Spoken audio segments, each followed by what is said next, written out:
Bon, Cécile Miguel est connue aux oiseaux. Si j'ai souhaité vous entretenir aujourd'hui d'un sujet qui n'est pas exclusivement littéraire, c'est parce que je suis convaincu que la littérature, la musique et la peinture se nourrissent les unes des autres et ne peuvent que se grandir mutuellement. Une autre raison est tout simplement opportuniste. L'œuvre picturale de Cécile Miguel, après tant d'années de silence, fait actuellement l'objet d'une rétrospective au musée Marthe Donasse à Ytre, quand d'autres projets, peut-être plus ambitieux, la Louvrie, semblent se mettre en place. Cécile Miguel, une œuvre et une femme oubliée, et pourtant, André-Pierre de Mandiargue, qui fut, on s'en souvient peut-être, le prix Goncourt 1967, avec La Marge, adressait à André Miguel le 28 novembre 1958 une correspondance, une lettre dans laquelle il déclarait son enthousiasme pour l'œuvre de Cécile. Je vous cite un passage de cette lettre. Mon cher André Miguel, vous commencez à savoir quel détestable épistolier je suis. Mais je voudrais vous dire deux choses. La première est que je fus récemment émerveillé par deux toiles, la plus grande surtout dans le bureau de la NRF, et que ce n'est qu'ensuite que la signature Miguel me fit penser à Cécile. Ces peintures sont extrêmement belles.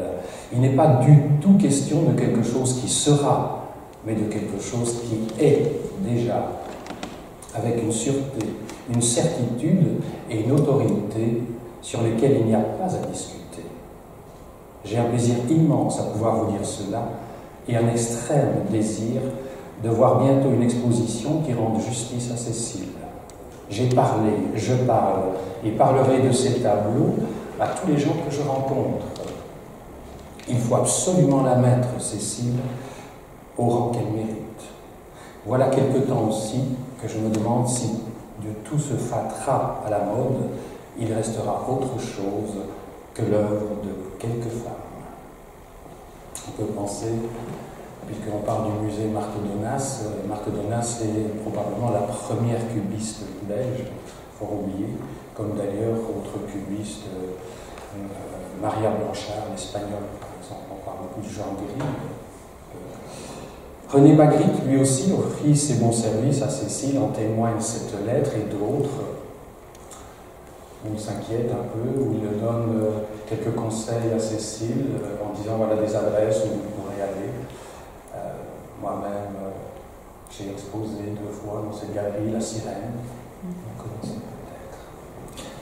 Cependant, 60 ans plus tard, Cécile reste toujours cet inconnu, dont le nom apparaît parfois sur l'étagère de l'un ou l'autre bouquiniste, qui n'aurait pas encore fermé sa porte. De quoi est faite la vie, l'œuvre picturale et les recueils de ces poésies de Cécile Miguel? Autant de questions auxquelles je ne pourrais répondre dans le temps qui m'est imparti, m'attachant principalement à son œuvre picturale, aux liens qui ont vu naître cette œuvre et à quelques livres dont elle est l'auteur. Une version plus longue figurera sur le site de l'Académie. De son vrai nom, Lise Pierrard. Cécile Miguel est née le 19 mars 1921 à Gély. C'est la même commune que André-José Lacour. C'est à peu près la même année. Lui, c'est 1920 et elle 21. À quelques 500-600 mètres l'un de l'autre, leur maison. Où son père, à Gély, est maître imprimeur. Elle décédera à l'hôpital d'Auvrey le 28 février 2001, soit à peu près à l'âge de 80 ans. Alors son histoire au niveau peinture peut se résumer à quelques petits événements, d'autres sont décrits dans la version plus longue. Une chose importante, c'est par exemple qu'en 1949, elle expose à Lucerne en compagnie de 2 autres peintres. Ces 2 autres peintres à Lucerne, à la Galerie d'Art Moderne, c'est Picasso et Miro. On la retrouve en 1951, exposant avec les amis de Picasso à Valoris quelques expositions, ici en Belgique par exemple, à la Galerie Les Contemporains en 1961. Mais très rapidement, Cécile Miguel va refuser les marchands et souhaitera peindre pour elle, simplement. En 1984, il y aura une rétrospective importante au musée des Beaux-Arts de la ville de Mons, et cette rétrospective est due à l'amitié et à l'admiration que portait Achille Béchet, le papa de Christine Béchet, pour cette œuvre-là. Donc une rétrospective de les 6 ou 7 salles du musée de Mons lui sont consacrées, et puis ce sera terminé. Aujourd'hui, le musée Marthe Donas présente un choix d'une quarantaine d'œuvres. À l'heure actuelle, très peu de recherches, pour ne pas dire aucune, ont été menées pour mieux connaître les vies de Cécile et André Miguel. Et moi, qui ai eu cette chance exceptionnelle de les fréquenter assidûment dès les 18 ans, je n'ai hélas poussé ma curiosité pas bien loin sur ce qui fut leur quotidien depuis l'enfance ou le séjour dans le sud de la France. Il rentre en Belgique en 1964. Il quitte la Belgique en 1947. À peu près comme la cour. Seules quelques furtives confidences, la maison familiale de Cécile, l'imprimerie de son père, la fréquentation du temple protestant de la rue du Marabout à Gilly, quelques allusions à Gabrielle, sa sœur ou son frère Jean. Si nous avions parfois évoqué les maisons et les villages qui furent successivement les leurs, André me confia à la fin de sa vie une liasse de papier avec quelques souvenirs qu'il avait consignés sur papier et qui évoquaient un peu cette vie dans le Sud. Ce sont ces documents qui m'ont permis d'esquisser ce qu'avait pu être la vie du couple. Voici donc quelques éclaircissements sur cette pérégrination dans le Sud, et nous ferons croiser bien des figures qui illustrent ce XXe siècle des poètes et des peintres. Et tout commence par un voyage en 1947 vers Nice. Nice, où Cécile et André Miguel se trouvent là dans un petit appartement au haut de la ville, plus exactement dans le quartier Las Planas. Il semble par ailleurs que ce soit grâce à André Verdet, un chroniqueur, un critique d'art bien connu des années 1950, et une correspondance avec celui-ci, que les Miguel se soient mis en route pour Verdet les encourageant à entrer dans le Sud, à venir dans le Sud, et particulièrement à Saint-Paul-de-Vence. Dans ces pages, Miguel évoque la terrasse de leur appartement et, je le cite, une vaste vue sur les toits de Nice face à la mer. Il ajoute encore: on voyait le mont Boron où Matisse avait à l'époque son atelier, sa résidence. Il travaillait alors à ces fameux grands collages exécutés d'après ses dessins par 2 belles sirènes. Les Miguel ont-ils rendu visite à Matisse? Rien n'est moins sûr. André m'aurait certainement rapporté cette rencontre, mais il y a dans les premiers tableaux de Cécile quelques traits, quelques mouvements de pinceau qui peuvent faire penser qu'à tout le moins, elle ait pris connaissance de ce travail. C'est, écrit André, à Las Planas que j'ai apporté à Cécile des pinceaux, des tubes de couleurs et un assez gros chevalet qui est resté chez nous à Ligny. Un ami peintre niçois l'avait trouvé chez un brocanteur. Les Miguel rencontrent beaucoup de monde à Nice. Ils fréquentent la librairie de Pierre Abraham. Ils sont invités à la réception, par exemple, des Atriolet et Aragon. Miguel dira que c'était là un couple qui lui paraissait insupportable. Ils font également la connaissance de Georges Rigaudon de Seigne, c'est l'auteur du Bar du lendemain, entre autres. Il le rencontre chez le peintre Victor Bauer. Il illustrera le premier livre d'André Miguel, Orphée les Argonautes.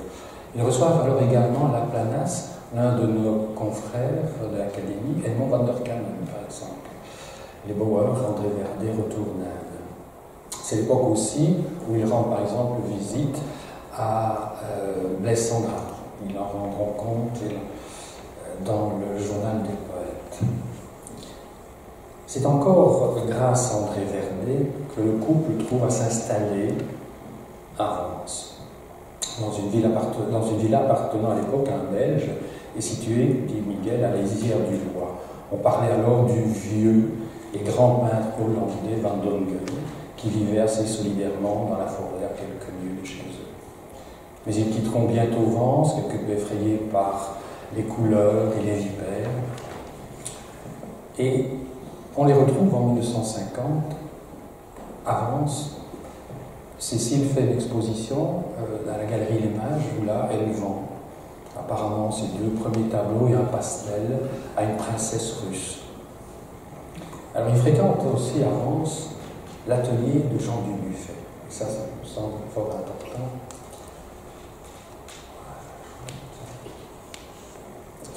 Alors ils ont une correspondance avec Jean Dubuffet durant des années et des années. La lettre que je vous extrais, le fragment, c'est une lettre qui date de 1965. Donc les Miguel là sont rentrés en Belgique et Dubuffet leur écrit depuis le Touquet. Mais ils ont eu cette correspondance pendant de nombreuses années avec Dubuffet. Alors la fin de la correspondance me paraît intéressante. Il parle de la Côte d'Azur, Dubuffet. La Côte d'Azur, je le cite, est le pays du singement. Tout y est monnaie de singe. On y fait monnaie de tout en jouant l'innocent singe. Alors André se plaît à raconter la première rencontre avec Dubuffet. Alors la voici.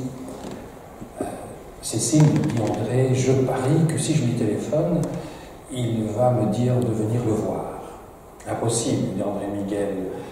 C'est un ogre, c'est un horrible marchand de vin et rien d'autre. Cécile téléphone quand même à l'ogre et obtient un rendez-vous dans le café, non loin de son atelier.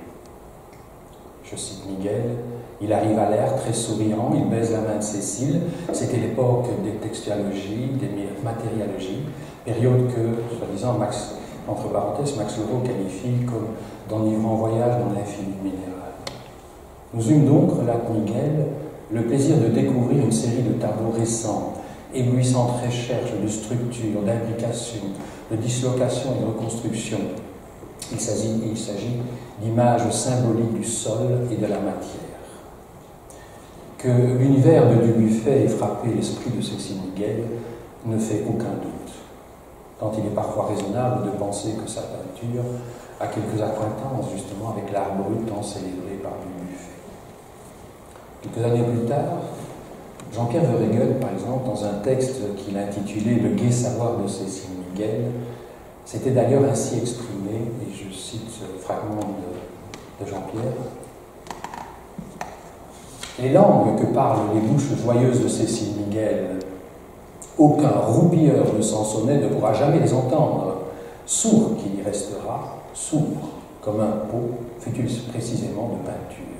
C'est, comment dire, du buffon, du hitro-ventriloque, du braquignol, du Chagall roumain et du Gauguin de cuisine à la fois, que sais-je, et encore, c'est une autre dimension, Cécile Miguel. Cécile, accompagnée d'André, frappe également à la porte d'Henri Michaud et lui montre les dessins réalisés à la colle sur loup. Entre autres, voici un dessin réalisé à la colle sur loup.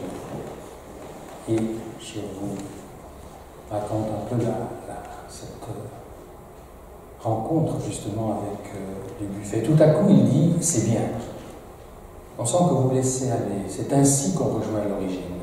Il parle de Paulan, de Picasso, de Dubuffet, de Rigaudon, dont Michaud sort des dessins d'un grand carton et de leur lancer « Savez-vous, madame, que moi aussi je suis peintre ?» et de découvrir une gouache, une autre, un dessin, un petit tableau très beau, aux couleurs assez vives, où figure un personnage aux formes ambiguës. Il en montre, il en montre, il en montre, mais beaucoup trop rapidement. Saint-Paul-de-Vence, c'est également l'époque où les Miguel croisent du beau monde au village, et particulièrement à la Commune d'Or, que dirigeait à l'époque Paul Rot. Il rencontre entre autres Simone Signoret et Yves Montand pour une raison tout simple, c'est qu'en 1950, Cécile remporte le prix de la jeune peinture, et le prix, c'est 3 semaines à la réserve à la Colombe d'Or. Et il se fait que Madame Peugeot est là, paraît-il, Simone Signoret et Yves Montand, qui, selon André Miguel, se baladent toujours avec une petite valise noire qui faisait beaucoup rire les gens. On ne savait pas trop ce qu'il y avait dans cette valise. Voilà. Peut-être. Alors, ils y rencontrent Picasso, évidemment, François Gillot, la seconde épouse de Picasso, Jacques Prévert, ou aussi le peintre florentin Manfred Rourcy. Il croise aussi Paul Assart, cinéaste belge, qui lui consacre à Picasso un court-métrage où on voit Picasso dessiner derrière une glace en transparence. Alors il organise à Valoris, ce Paul Assart, la projection de son film où Picasso peint spontanément. Il y a des photos où on voit Cécile avec Picasso en 1950. Celle que je vous montre n'est pas de 1950, mais de 1952. Avec Cécile, André Miguel et Picasso. Ils ont quand même beaucoup fréquenté Picasso et Françoise Gillot. Et dans un entretien avec Christian Hubin, ils évoquent un peu cette relation et il dit ceci. Pablo Picasso, au regard si vibrant, son naturel, sa simplicité, sa pétillante intelligence, son humour, son extrême gentillesse à notre égard. Nos visites et nos rencontres, élus à Claude Roy, etc., à la Villa La Galloise, à Valoris, au temps où Françoise était la compagne de Picasso, ont été pour nous extrêmement précieuses, vivifiantes. Mais si elle croise Picasso, c'est surtout avec Françoise Gillot que Cécile entretient des relations d'amitié. Françoise exécutera d'ailleurs à plusieurs reprises des dessins, des portraits de Cécile, dont l'un vient a été vendu il y a 2 ou 3 ans chez Cornet de Saint-Cyr à Paris. C'était une collection d'Albert Aurier. Et voilà le portrait de Cécile Miguel par Françoise Gillot. Pour la petite histoire, le tableau était vendu 1 000 €, le dessin. Alors Saint-Paul-de-Vence. Qui est l'auteur du portrait?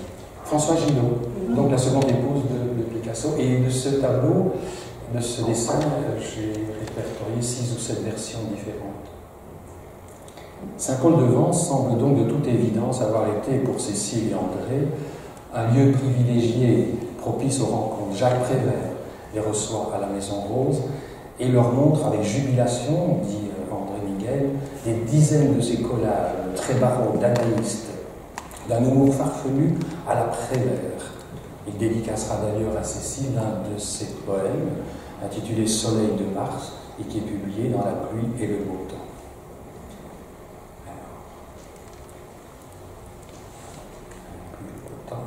Et voilà un fragment de ce poème. Ce poème manuscrit, la main de Prévert, date de 1954. La publication de La pluie et le beau temps, c'est 1955. Je vous lis le début de ce poème, c'est un long poème, et la fin. Soleil de Mars à Cécile Miguel. Orange des orangers, citron des citronniers, olive des oliviers, ronce des ronzerets, mystère fastueux et journalier. La vie est belle, je me tue à vous le dire, dit la fleur, et elle meurt. Et la fin du poème. Univers de Cécile Miguel, elle était là, présente dans la lumière ardente. Le paysage s'est jeté sur elle et lui a dit qu'elle était amoureuse de lui. C'est vrai, je t'aime, a dit Cécile Miguel. Et dans ses toiles, l'eau souterraine des Alpes-Maritimes murmure qu'elle l'aime aussi. La pluie et le beau temps, 1955. À Saint-Paul-de-Vence, les Miguel croisent aussi beaucoup de monde, et aussi par exemple les Chagall. Et toujours selon Miguel, Chagall et sa nouvelle compagne, une grande femme assez distante. Il précise aussi de bien se souvenir des Chagall sur la place du village, qui était regardant avec plaisir la parade d'un trio de baladins, non loin de la maison de Prévert. En 1950, je vous l'ai déjà dit, Cécile reçoit son prix de peinture qui lui permettra de séjourner à la Colombe. Et Miguel, dans ses souvenirs, dit voilà, j'ai pu tenir sur mes bras, sur mes genoux, Catherine Allegret qui pleurait, et Simone Signoret nous avait demandé de garder l'enfant pendant qu'ils étaient partis, à l'extérieur. Mais les Miguel s'éloignent quelque peu de Saint-Paul, parce que pour eux la vie est fatigante, visite inattendue, parfois déplaisante. Ils s'installent au village voisin, à la Côte-sur-Loup, où ils louent un appartement dont les fenêtres donnent sur une petite place bordée d'ormeaux. Et ils dessinent beaucoup, et tout particulièrement derrière la maison, une colline, une magnifique colline, je cite Miguel, d'oranger que Cécile a beaucoup dessiné, même par jours froids d'hiver.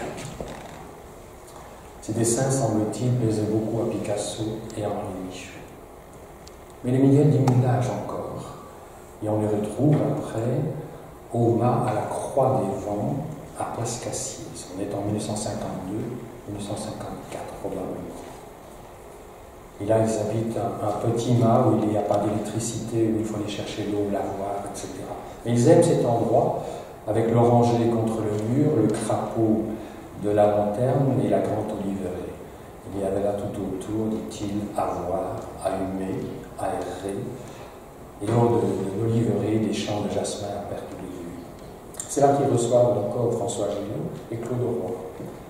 Et voilà par exemple une photo. Alors, ça, c'est une correspondance avec François Gillot à propos d'une exposition, de l'exposition de 51 à Valoris. Et voilà donc à Place Cassier en 54. Et vous voyez que là, c'est encore un tableau de Cécile Miguel. Voilà Cécile, et voilà François Gillot. Alors pendant ces années, il fréquente aussi la maison, les Glycines, c'est la maison des deux Lubic, égyptologues, paraît-il, réputés à cette époque. Et puis ils déménagent encore. Ils vont au Mât du Diable, à Saint-Étienne-du-Grès, et cela à l'initiative d'Arthur Rouleau. Là, ils partent, ils sont donc dans les Alpilles, au Mât du Diable. C'est ainsi, dit Miguel, que nous quittâmes notre petit mât à l'Oranger, un matin où il avait gelé, pour un grand mât de 12 pièces, avec 2 salons où trônait une immense table ovale. Il fallait cependant aller chercher l'eau de pluie et s'éclairer à la lanterne. C'est là que Cécile peint ses tableaux tachistes, probablement à partir de 1957. Et les expose dans les 2 grands salons de cette maison. Le peintre, la peintre, quitte sur la pointe des pieds une figuration suggérée, plutôt que copie de la réalité, pour une abstraction du paysage, comme l'ont fait Nicolas de Staël par exemple, ou entre les années 60 et 62, un Paul Vanier-Beaulieu, peintre québécois, qui circulait en Provence et en Espagne à cette époque-là. C'est, comme Miguel, une peinture exaltant la fusion et la défiguration, se chargeant au maximum de couleurs et de matière. Les tons sont multiples, parfois avec prédominance du rouge ou d'ocre, parfois de vert ou de bleu. Cécile fait cependant appel à toute la gamme chromatique qui, la plupart du temps, éclaire, illumine, explose devant nos yeux. Achille Béchet, dont j'ai déjà parlé, c'était lui donc l'initiateur de cette exposition rétrospective de 84, a consacré un petit essai à Cécile. Ceci, c'est autre chose, un petit essai à Cécile. Il termine en disant qu'il s'agit d'un tachisme de nécessité personnelle et pudiquement libre, où la couleur et le signe coexistent solidairement et complémentairement au lieu de s'opposer. Les bleus, les verts, les ocres, les noirs, les jaunes et les rouges éclatent. Et il dit « Wagner a succédé à Mozart ».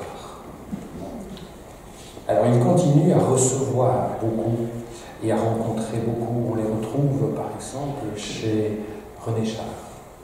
Il y a une très longue correspondance avec René Char. Ceci, c'est une lettre qui est postérieure à l'époque où ils sont au Mât du Diable. On voit dans cette lettre que Pierre, il parle de Pierre et Isabelle de Lafayette, et ils attendent le retour des Miguel parce qu'ils s'étaient donc installés depuis 1964 en Belgique, et ils disaient que c'était un retour tout à fait temporaire, et On les attendait sur le sud. Voilà la lettre de Charles. Alors parmi les visiteurs du Mas du Diable, il y en a beaucoup. Il y a Janine et Marcel Armand, Léon Gabriel Gros, Pierre-Louis Flouquet, Georges Sillon, qui séjournait, dit-il, chez Jean de Beuquen, à Saint-Rémy-de-Provence, le poète Ruben Malik, Madame Follin et leur ami de toujours André Vernet. Et puis de nouveau déménagement en 63-64 vers Sainte-Croix de Quintiard, petit village à une vingtaine de kilomètres de Montpellier. Et Marcel Armand a évoqué cette maison dans un livre intitulé La nuit et les sources. Ce sont des lettres imaginaires et l'une d'elles est adressée au Miguel. Alors cette lettre est intitulée L'été d'un jour. Je vous la lis. Fragment en tout cas. Marcel Armand.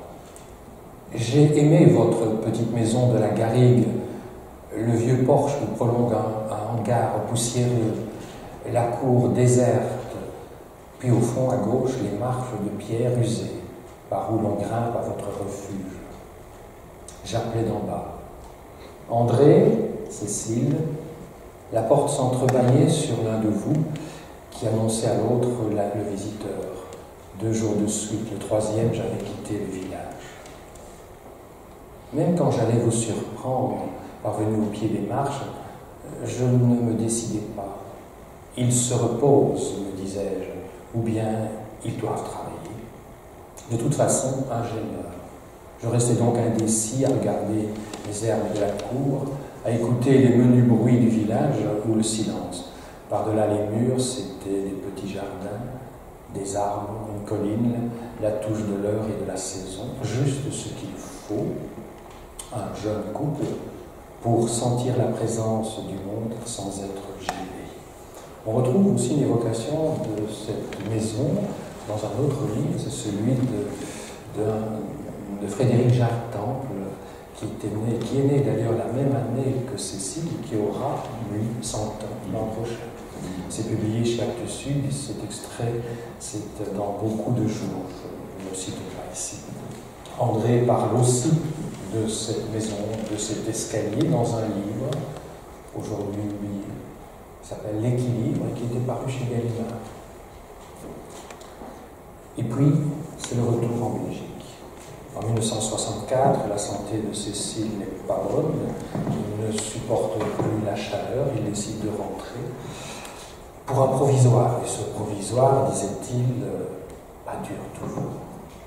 C'est l'époque où André écrit son essai sur Achille Chavet, pour la collection de poètes d'aujourd'hui. Il rencontre à ce moment-là, ils sont très proches du groupe Fantomas avec Koenig. C'est aussi l'époque où, dans les années 70, arrivent à Ligny les poètes qui viennent rendre visite au Miguel. Et j'ai toujours l'impression que les Miguel ont eu 4 ou 5 enfants. Le premier d'entre eux, c'est Jacques Triquillon. Jacques Triquillon et Cécile et Ferry font très souvent le voyage à Ligny, suivi peu après par Christian Hubin, par Jean-Pierre Verheugen, par moi, et à la fin de leur vie par un jeune poète à l'époque qui s'appelait Tristan Sautier. Voilà. Il fréquente beaucoup de monde, Éric Brognier les rend visite. Parmi aussi les proches, il faut citer Christian d'Autremont. Oui, ça c'est une lettre retrouvée de Christian d'Autremont pour leur souhaiter une bonne et heureuse année. Quant à l'œuvre picturale de Cécile Miguel, qui couvre la période 1947-2000, on pourrait ainsi la résumer. Si les premières œuvres sont figuratives, pouvant évoquer une nature morte ou un paysage, ceux, comme je l'ai déjà montré, de la Côte sur Loup, Las Cassier ou Grasse. Oh là. Alors, ça c'est la même période, et j'ai remarqué là ici, c'est un autoportrait de Cécile. Donc ça date de 1951, 52, 53. Voilà, je crois que là, on est parti vers un petit problème. Voilà, je vous montre d'autres tableaux parce qu'il semble-t-il que notre portable se soit mis en mode automatique. On va l'arrêter une seconde et on va y retourner. Voilà, on va faire comme ça. Voilà. Alors Robin Duguiard, comme je vous le disais, c'est l'époque des tachismes dont je vous ai montré un tableau, bientôt suivi d'incrustations de matériaux tels que pierre, bois, coquillages, des bouts de ficelle, des étoffes. À Sainte-Croix de Quintillard, c'est les tournoyants, et au retour de Belgique, en Belgique, c'est ce qu'on appelle les psychoscopies, ainsi que des personnages allongés. C'est une série intitulée L'errance crépusculaire et L'homme à perdre haleine. Alors Cécile entreprend en 69 et 1970 une série de grands formats qu'elle intitule L'âge d'or, l'âge d'or, dans laquelle elle renoue avec les couleurs vives et multiples. Il s'agit en fait d'une imbrication de construction où on retrouve cet obsédant visage aux grands yeux noirs. Ces périodes, ces peintures d'une richesse et d'une complexité extraordinaire figurent à mon sens avec les tachistes des années 60 parmi les plus belles réalisations de Cécile. D'autres périodes suivront, Dédale, Monsieur et Madame, pour finalement aboutir à la fin de sa vie à des tableaux quasi blancs, avec quelques petites taches, quelques petits points noirs, quelques impressions de cils et rien. Toutes ces périodes et ce travail sont abordés un peu plus longuement dans Cécile Miguel, Une vie oubliée, et donc une visite au musée Parc de Donas vous est proposée. Il aura également réalisé beaucoup de dessins dans lesquels elle reprend des fragments de ses propres poèmes, aussi d'autres. Voilà, voilà. Il y a des textes d'Éluard, de Michaud, de Jean-Pierre, de Régel, etc. Et elle travaille aussi beaucoup ces incrustations avec différents matériaux. Et ce tableau, autour d'une phrase de Joyce Mansour, la mort dans ton ventre qui mange ma cervelle, est pour moi très très très important parce que je pense qu'il est peut-être la clé de certaines œuvres, en tout cas de Cécile. C'est une édition de Cécile et André Miguel de Légumes, avec une couverture de Cécile.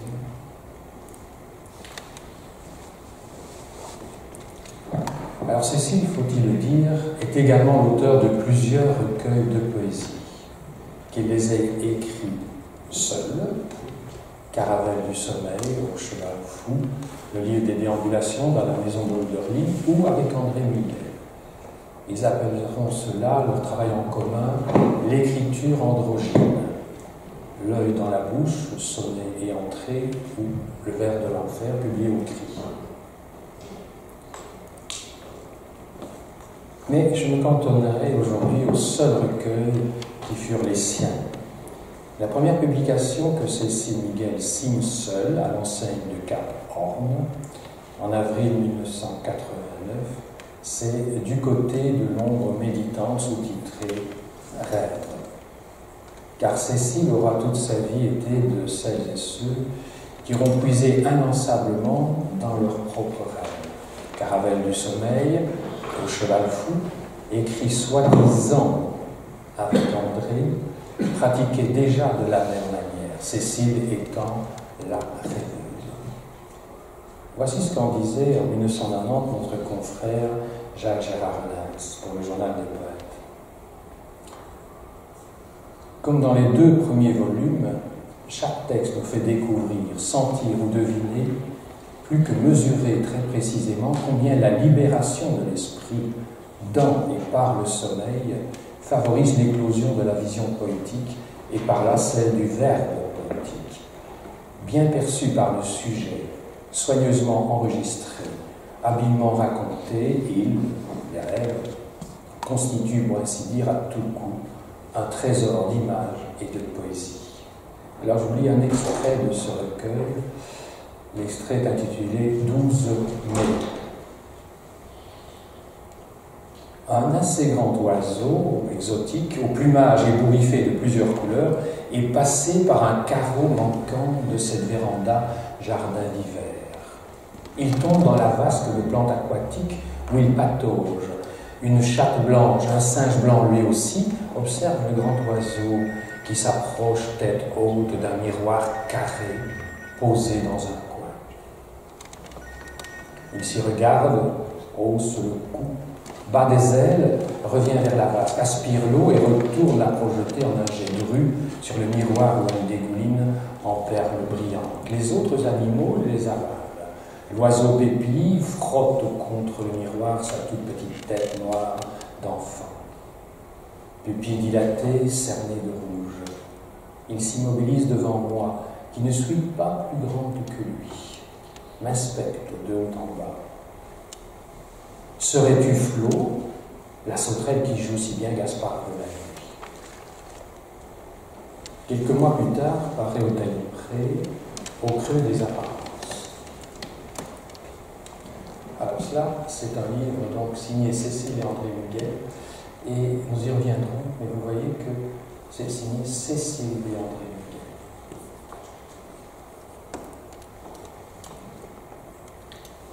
Au creux des apparences, il s'agit de poèmes calligraphiés, écrits à la main et dessinés par l'auteur, chaque texte occupant une pleine page.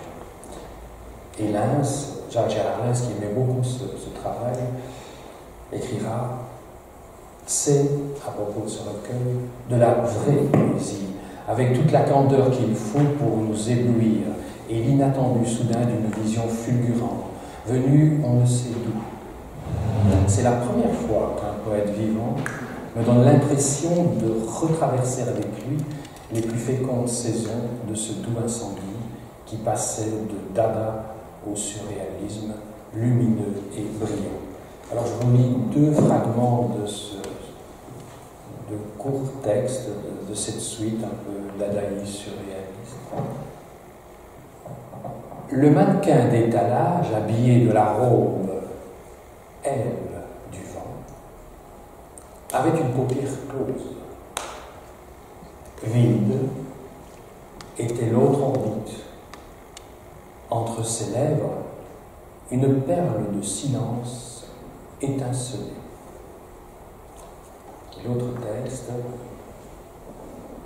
L'homme qui venait de la vallée du Pô, où il gardait des tombeaux en or, se vantait de pouvoir faire d'un seul cumulus une blanche licorne ânesse. D'autres livres suivront parmi lesquels Faciès escargot, Franchissant des mondes du sommeil, le livre des déambulations, Dans la maison de Hölderlin, Papier jardin de mots, dont voici un fragment. S'offrir en prime un brin de fantaisie, petit passereau deviendrait bien grande entrée, ainsi soliloqué le chat persan. Quelqu'un l'a vu jouant de la cornemuse au square Déodorat de Sévérac, en compagnie du lézard buveur de lumière, entre les pieds de la statue, de l'inconnu aux oiseaux. En 1998, alors que Cécile ne publie plus, Jean-Luc Gautier lui consacre dans le Journal des poètes, dont il est alors le rédacteur en chef, un article qu'il intitule « Cécile Miguel dans la liberté du rêve » et de conclure ainsi son analyse. Aucun prix important, même parmi les plus institutionnalisés, n'est venu à ma connaissance polluer les traits de ce poète parfait qui édifie une des œuvres les plus convaincantes, à la fois éclatante et secrète, dans la parfaite solitude de l'alchimiste à la poursuite de l'œuvre blanche. Un mot, comme il était capable d'en commettre pour qui avait fréquenté Jean-Louis Gaultier, avec l'acidité dont il pouvait faire preuve, doit retenir notre attention. Voilà ce qu'il dit. Dans un couple d'artistes ou d'écrivains, disait-il, un certain machisme que l'on croyait mort, ou en tout cas relégué aux oubliettes du XXe siècle et du XIXe siècle, restait là souvent d'actualité.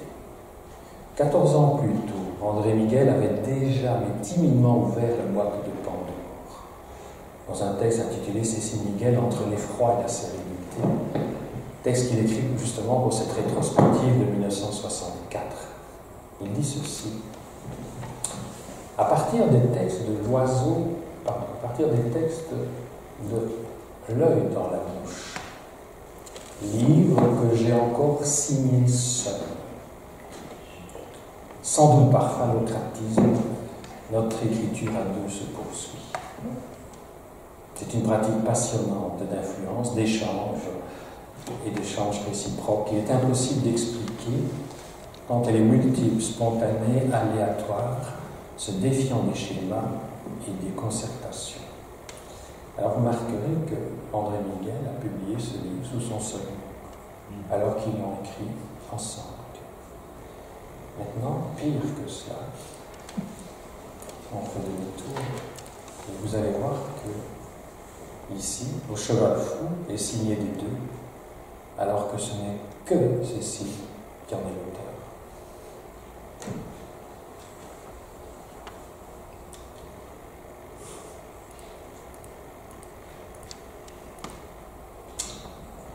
Mais la réalité est tout autre, donc, et qui sait lire les bibliographies découvre au fil des publications successives que Cécile était seule l'auteur de Caravelle du Sommeil et du Cheval Fou. L'écriture androgyne où André se plaisait à parler avait accouché d'une auteure, au-dessus de tout soupçon, pour laquelle on devrait ériger une statue, qu'on appellerait peut-être l'inconnu aux oiseaux. Voilà. Voilà cette communication sur Cécile et André Miguel, surtout sur Cécile, mais qui nous apprendra aussi de regarder, voir un peu derrière le miroir certaines choses. Alors, je voudrais terminer en vous montrant quelques photos, quelques diapos de ce que l'on peut découvrir au musée de Marthe Bonas.